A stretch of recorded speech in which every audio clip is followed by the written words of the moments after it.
Elspeth and I met when we were both coming back from a retreat that we were both at, and we just so happened to share an Uber on the way to the airport.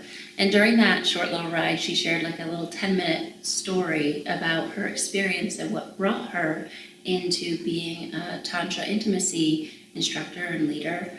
And during her story, she was sharing how she had a pattern of going after and dating unavailable men, and particularly married men. And when she shared that just so easily and no attachment to it, it really opened something for me, because that was a pattern that I had too. I would go into a room with a sea of men, and there'd be one married man there, maybe in a room of 50 people, who was maybe interested in doing something outside of his marriage, and I would zero in on him without even knowing it. And I felt really embarrassed and ashamed and powerless to break that cycle. And I just saw a little glimmer of hope when she shared that story. So I got her card and I worked up the courage to call her, and we had a little chat, and she invited me to come do some work here in Chicago at TantraNova.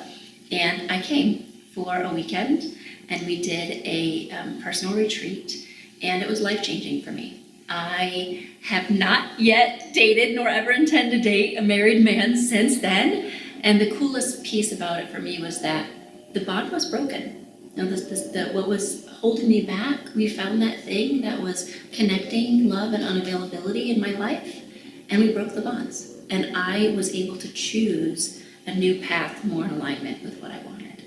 So, fast forward a year, and I came to the Spark retreat, which was a co-ed retreat. I came as a single person, which was a little bit daunting, and actually had a practice partner here with me to support my journey and to open up space for me to learn how to support the journey of another.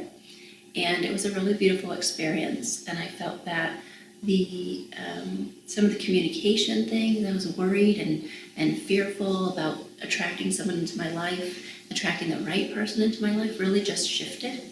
And my receptors for being open and for receiving and to create what I want in my life just came into full alignment.